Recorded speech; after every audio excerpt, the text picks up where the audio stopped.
तो वो होता है जो जब चाहे तब चढ़े, जब चाहे तब उतरे। लेकिन यहाँ तो न तो अपने रुचि के अनुसार चढ़ सकते हैं, न अपनी रुचि के अनुसार उतर सकते हैं। फिर होता क्या है? लाई हयात आए, कजा ले चली चले, अपने खुशी न आए न अपनी खुशी चले। आपको यदि ये चयन करने के लिए सुविधा मिली होती कि आप किसके यहाँ पैदा होगे, तो आप ईमानदारी से कहिए कि जहाँ पैदा हुए वहीं पैदा होते क्या?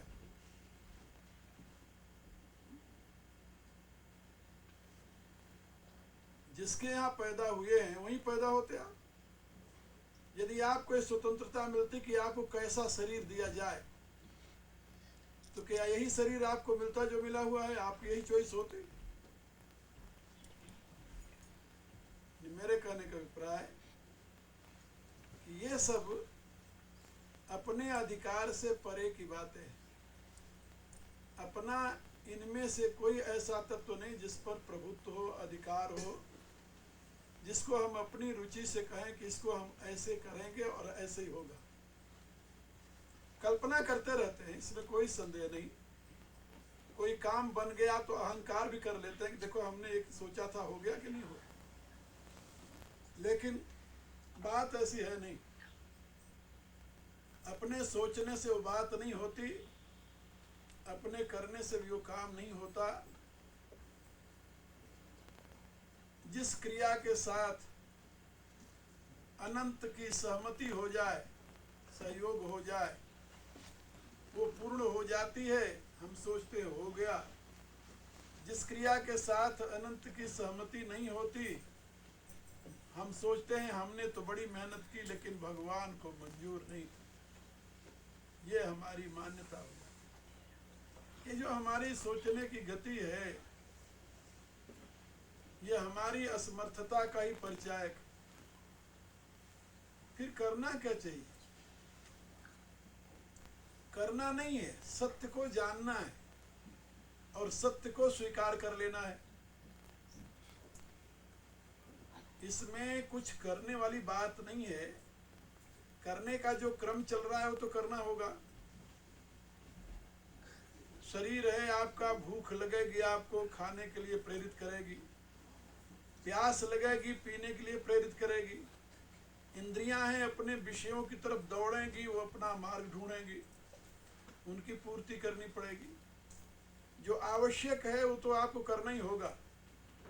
आप चाहे अपनी रुचि से करें, चाहे जबरी करें, स्वतंत्र होकर करें। यदि आप सत्य से परिचित हैं तो आप इन सारे क्रियाकलापों में दुखी नहीं होंगे। और यदि सत्य से परिचित नहीं है तो दुनिया की कोई ताकत आपको दुख से बचा नहीं सकती। एक बात यही शास्त्रकारों ने, ऋषियों ने, संतों ने समझी है और समझाई। यदि आप सत्य से परिचित हैं तो आपको दुख नहीं होने का। क्यों दुख नहीं होगा? क्योंकि अपने बस का नहीं था। जो अपने बस का नहीं था उसके लिए आप क्या करते हैं? और यदि सत्य से परिचित नहीं है तो आप कोई दुख से बचा नहीं सकते। कैसे बचेंगे दुख से? आपके न चाहते हुए जो घटनाएं घटेंगी आपकी चाह के विपरीत, क्या आपको दुख नहीं होगा? दुख तो होगा, क्योंकि आपके बिना चाहे हो गया। आपकी इच्छा के विपरीत जब घटनाएं घटेंगी तो आप दुखी होंगे। यदि आप सत्य से परिचित हैं तो आपको इतना बोध हो जाएगा कि भाई घटनाओं पर हमारा अधिकार नहीं है, और जो हमारे अधिकार में नहीं है उसके लिए हम दुखी क्यों हों? किसके अधिकार में है? नियंता के। फिर आपको ये बोध होगा कि इतने बड़े विश्व का, इतने बड़े संसार का कोई नियंता तो अवश्य है। आखिर यहाँ सब कुछ विचित्र सा जो दिखाई दे रहा है वो किसी बिना व्यवस्थापक के ऐसे चल रहा है। इसके पीछे कोई व्यवस्थापक तो है, और वो नियंता, वो व्यवस्थापक जो है वो कोई सामान्य नहीं है, जिसके कण मात्र से, कण मात्र, कल मैंने बताया था ना कि जीव का क्या स्वरूप होता है, जिसे कण भी नहीं कह सकते, जिसके कण मात्र से आपकी ये चेतना, और चेतना में बोध और ज्ञान है, वो कितना महान बोध युक्त होगा, महान ज्ञानी होगा। स सर्वज्ञ सर्वविद यस्य ज्ञानमयम तपः, वेद कहता है वह तो सर्वज्ञ है, सर्व का ज्ञाता है, ज्ञान ही उसका तप है। तस्मात् एतम ब्रह्म नाम रूपम अन्नम च जायते, उसी सर्वज्ञ से, उसी सर्वविद से, उसी सर्वनियंता से ये सारा अनंत ब्रह्मांड, इस ब्रह्मांड में जितने नाम हैं और रूप हैं, आकृतियां हैं, ये सब उसी से उत्पन्न हुई है। तस्मात् एतत् ब्रह्म नाम रूपम अन्नम, ये जो कुछ दृश्य रूप दिखाई दे रहा है सॉलिड, ये सब उसी से प्रकट हुआ है, उसके सिवा और कोई नहीं, ये उसी के नियंत्रण में चल रहा है। और उसने अनेकों बार वेद में, गीता में, रामायण में, ऋषियों के अनुभव में ये बात समझाई है कि मैं जितने भूत प्राणी हैं सबका पालक पिता मैं हूँ, पिता हमस्य जगतो माता धाता पिता। विश्वास करें वा न करें, लेकिन याद रखें जरूर कि जैसे आपके इस शरीर का कारण यह ऊर्जा है, ऊर्जा जिसे कहते हैं, एनर्जी कहते हैं, इसी प्रकार से आपके शरीर में प्रकाशित होने वाली चेतना का कारण वह परमेश्वर, वह परम चैतन्य सच्चिदानंद घन है, इसलिए वह आपका पिता है। आपकी स्थिति उसी के प्रकाश में है, और आज दिन तक कोई ऐसा पिता नहीं जो अपने पुत्र के लिए कोई दुखद व्यवस्था दे।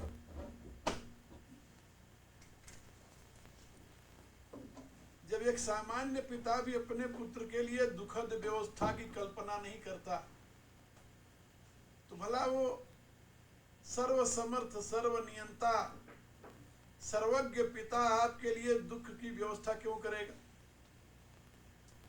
क्यों करे? कौन सा उसका स्वार्थ है आपसे? इसलिए वेद ने घोषणा की कि ये संसार की जो सृष्टि है ये तुम्हारे आनंद के लिए हुई है, दुख के लिए नहीं। आनंदात खलु इमान भूतान जायन्ते, आनंद से ही ये संपूर्ण सृष्टि का आविर्भाव हुआ है। और आनंदात जातान जीवंत, और उस आनंद से ही जो उत्पन्न हुए हैं वो जी रहे हैं। और अंततो गत्वा इन सब का आनंद में ही लय होना है, क्योंकि जहां से आविर्भूत होता है वहीं लय होता है। प्रत्येक कार्य अपने कारण में ही तलीन हो रहा है। समुद्र में उठा हुआ बुलबुला जो है वो कहाँ लीन होगा, कहाँ जाएगा? समुद्र से उठा है, समुद्र में है, समुद्र में ही लीन हो जाएगा वो। इसी रूप से जितने प्राणी हैं सब आनंद सिंधु परमात्मा से प्रकट हुए हैं, उत्पन्न हुए हैं, उसी में स्थित हैं और अंत में उसी में लीन हो जाएंगे। जहां आनंद आदि है, जहां आनंद मध्य है, जहां आनंद ही अंत है, वहां दुख कहां और दुख कैसे? लेकिन ये बात तो शास्त्र की है, महापुरुषों की अनुभूति में है, लेकिन व्यवहार में हम क्या देखते हैं? दुख। जन्म से लेकर मृत्यु पर्यंत दुख के सिवा कुछ हाथ नहीं लगता। थोड़े काल के लिए सुखाभास, इसे कल मैंने समझाया था, कभी कभी मिल जाता है, लेकिन अधिकांश हिस्से में दुख आता है। ऐसा क्यों है भाई? इसलिए कि जो यथार्थ है उसको हम स्वीकार करने के लिए तैयार नहीं है। जो सत्य है उसको स्वीकार करने के लिए हम तैयार नहीं है। जो सत्य है उसको जानने के लिए हम तैयार नहीं है। और असत्य की भ्रांति में जीना हमें पसंद है। आदमी जब सत्य से उबता है, घबराता है, तो उसको भूलने का प्रयत्न करता है। तो भूलने के लिए क्या करेगा?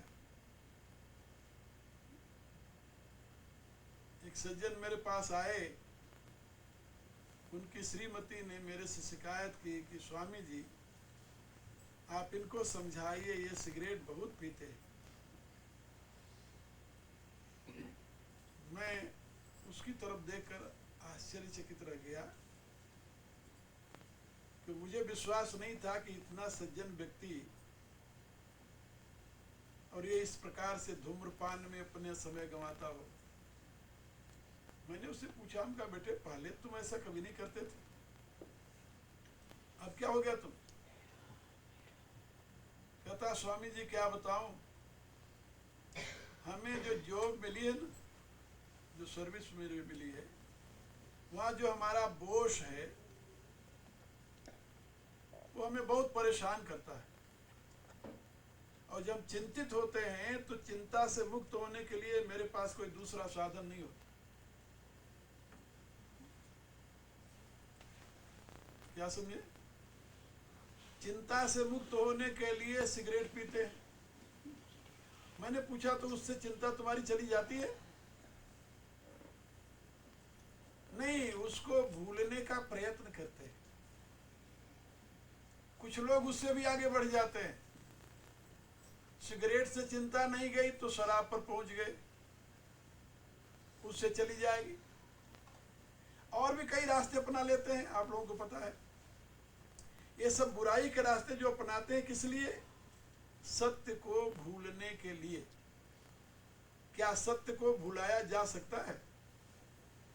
जो उपस्थित सत्य है उसको अस्वीकार किया जा सकता है? उससे बचने के लिए तुम गलत रास्ते पर चल पड़ो, ये कौन सी अक्लमंदी है? फिर क्या किया जाए? उसको स्वीकार करो, स्वीकार करके उसके निराकरण का प्रयत्न करो। लेकिन मनुष्य ऐसा करता नहीं, उल्टे रास्ते पर चल जाता है। और यही उसके दुख में कारण है। जो है उसको यदि तुम स्वीकार नहीं करते तो दुखी कौन होगा? तुम ही दुखी होगे। इसलिए दुख का कारण संसार नहीं है, याद रखना। दुख का कारण ये जगत नहीं है। दुख का कारण है सत्य को स्वीकार न करना और सत्य से मुंह छुपाने के लिए अनेक प्रकार के गलत माध्यमों को अपनाना। ये दुख का कारण है। इसलिए हमेशा याद रखो, सत्य को जानने की कोशिश करो। सत्य क्या है? रामायण के जिस प्रसंग को मैं आप लोगों को सुना रहा हूं, उस प्रसंग से हमें यही शिक्षा मिलती है कि आप कितने भी साधक क्यों न हो, तपस्वी क्यों न हो, संयमी क्यों न हो, लेकिन यदि सत्य को समझे बिना जीवन जीने की कोशिश करेंगे तो आपको परम शांति की प्राप्ति नहीं होगी। महापुरुष जो कुछ करते हैं ना, उनके करने में दो हेतु होता है। मुख्य हेतु तो होता है लोक संग्रह। लोक संग्रह माने लोगों को शिक्षा देना, ये उनका मुख्य हेतु होता है। और दूसरा हेतु होता है समय का सदुपयोग। प्राप्त शक्ति और सामर्थ्य का, समय का सदुपयोग हो और दूसरे को शिक्षा मिले। इसके सिवा और उनका तीसरा कोई प्रयोजन नहीं होता। भगवान राम के चरणों में सतत निवास करने वाले लक्ष्मण, भला आप सोचिए, उनको कौन सा मोह हो सकता है, कौन सा शोक हो सकता है, कौन सी चिंता हो सकती है? कुछ नहीं हो सकता। वो तो इनसे बहुत ऊपर उठे हुए हैं, भगवान के ही अंश से उनका आविर्भाव हुआ है। इसलिए लक्ष्मण में किसी भी प्रकार का अभाव नहीं है, अज्ञानता नहीं है, और न तो उनमें किसी प्रकार की भ्रांति है। लेकिन फिर भी लोक संग्रह की दृष्टि से भगवान के चरणों में नतमस्तक होकर उनसे प्रणाम करके प्रार्थना करते हुए याचना करते हैं। भगवान का दिया हुआ दिव्य उपदेश मानव मात्र के लिए कल्याण का साधन बनेगा, और दिव्य उपदेश बिना किसी प्रार्थना के किया नहीं जाता। इसलिए लोक कल्याणार्थ लक्ष्मण जी भगवान से प्रार्थना कर रहे हैं। हमारे यहाँ वैष्णव विचारधारा में लक्ष्मण को आचार्य के रूप में स्वीकार किया गया है। जीवाचार्य, जीवों के आचार्य। आचार्य माने जो अपने आचरण के द्वारा जीवों को मार्गदर्शन दे, उसे आचार्य कहते हैं। जो अपने आचरण के द्वारा, अपने व्यवहार के द्वारा सभी जीवों को रास्ता दिखावे, मार्गदर्शन करे, उसको आचार्य कहते हैं। लक्ष्मण जीवों के आचार्य हैं। आचार्य होने के नाते अब वो समस्त जीवों के लिए एक रास्ता दिखाना चाहते हैं। रास्ता दिखाने के लिए उत्तम उपाय क्या है कि स्वयं वैसा आचरण करे। मैंने एक कविता में लिखा था बहुत दिन पहले, क्या अंधेरा दूर कर सकता डगर का, जब तलक दीपक स्वयं जलता नहीं हो। क्या अंधेरा दूर कर सकता डगर का, जब तलक दीपक स्वयं जलता नहीं हो।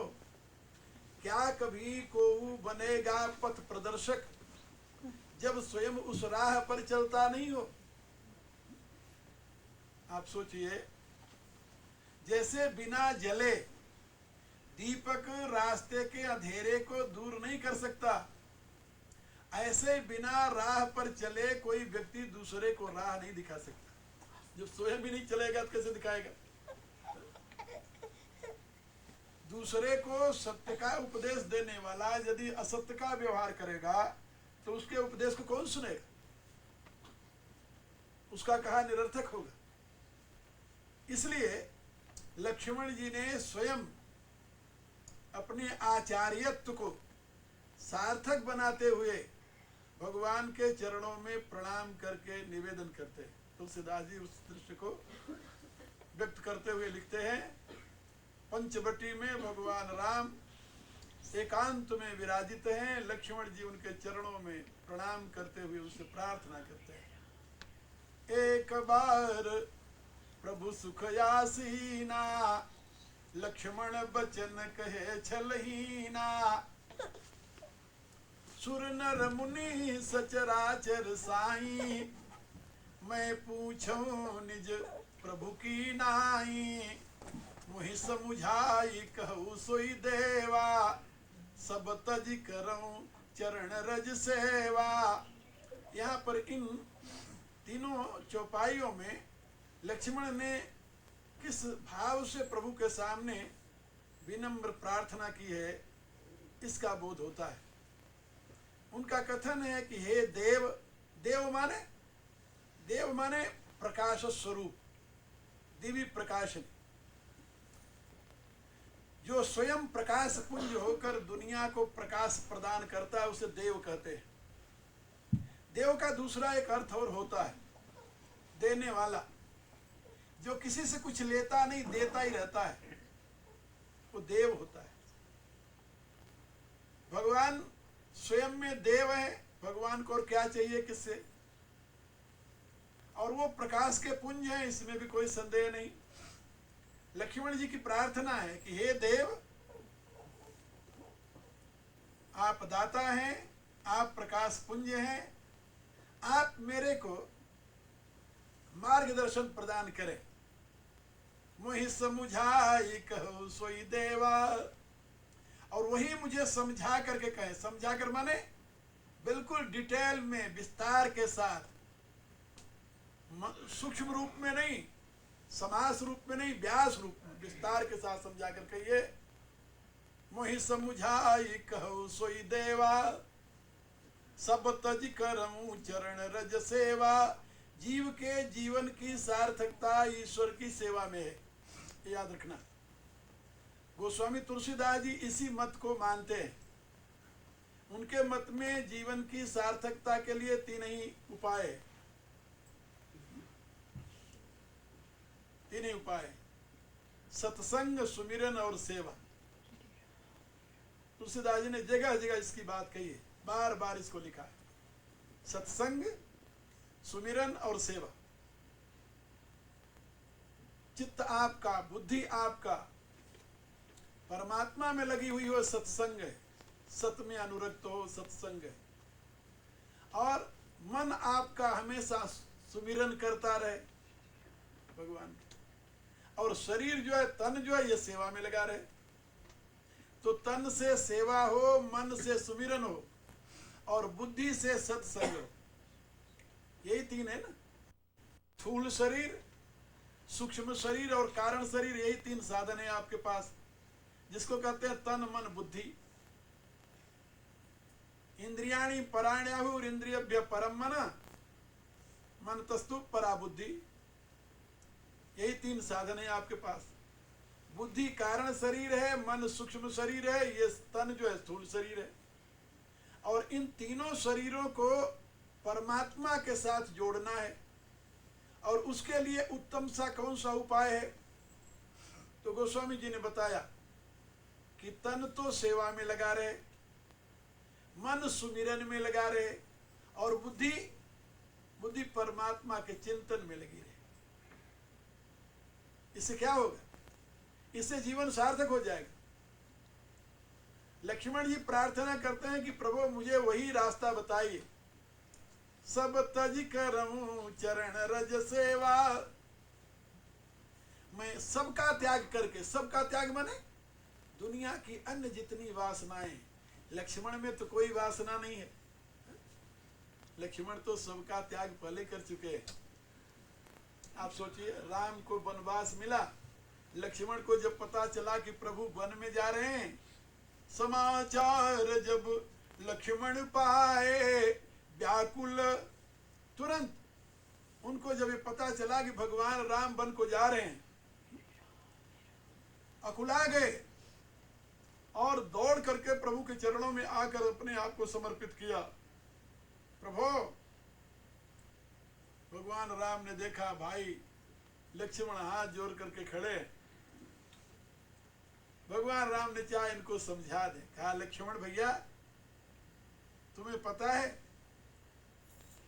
भवन भरत रिपुसूदन नाही, राव वृद्ध मम दुख मन माही, जौबन जाऊं तुम्हीं ले साथा, तुम्हीं हैं सब विधि अवध अनाथा।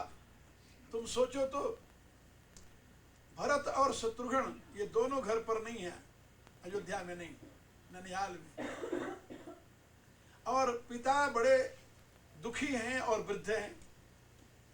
ऐसी स्थिति में यदि तुम भी मेरे साथ वन को चले जाओगे तो अयोध्या तो अनाथ हो जाएगी।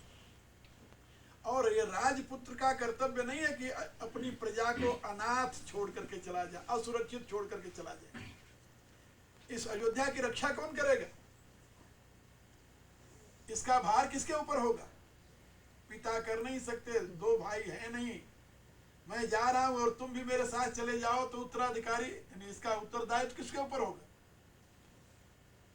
इसलिए रहु करहु सब कर परितोषु, न तरुता तो हुई है बड़ दोषु।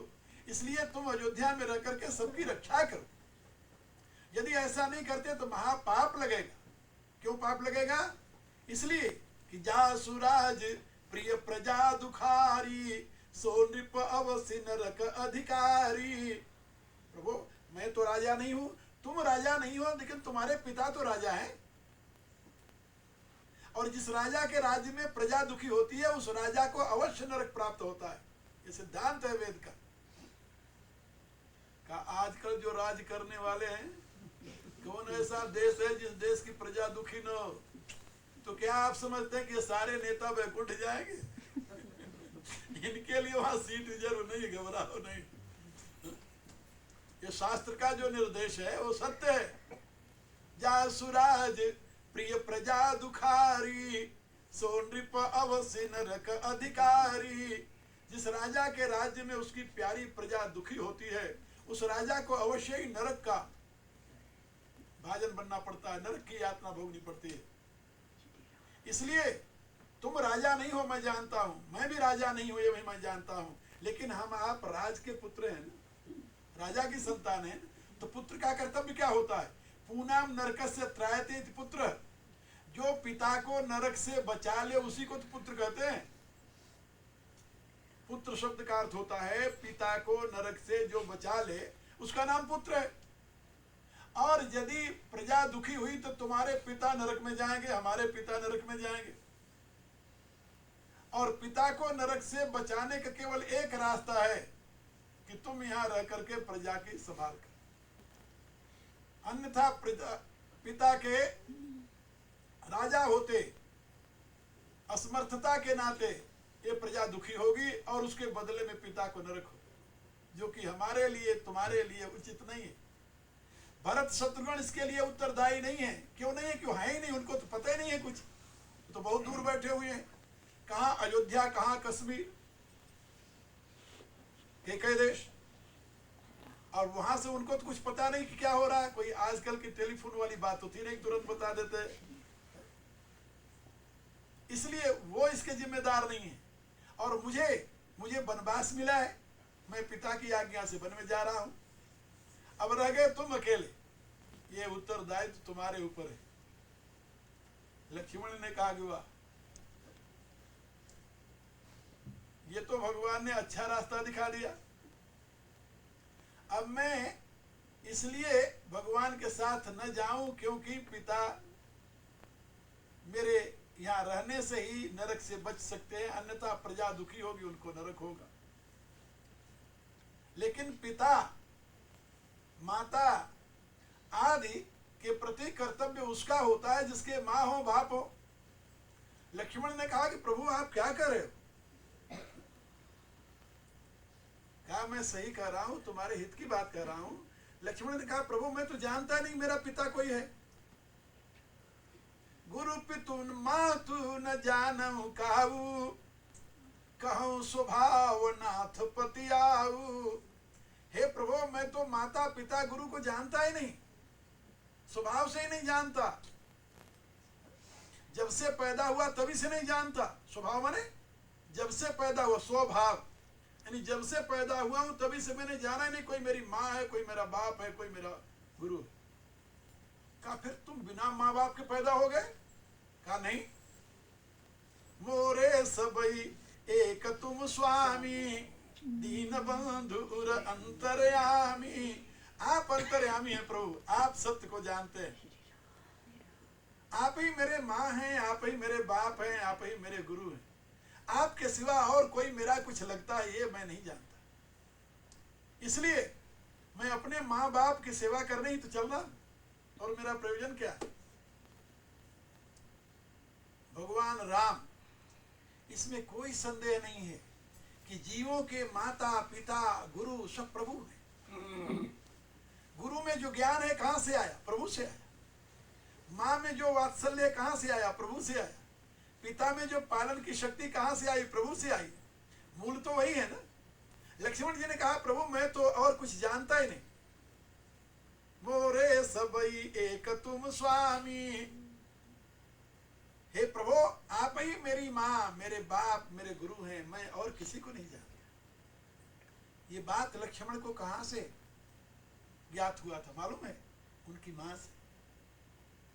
मां ने बच्चेपन से यह सीख दी, जब भी कभी लक्ष्मण सुमित्रा के पास जाते थे मां कहते हुए,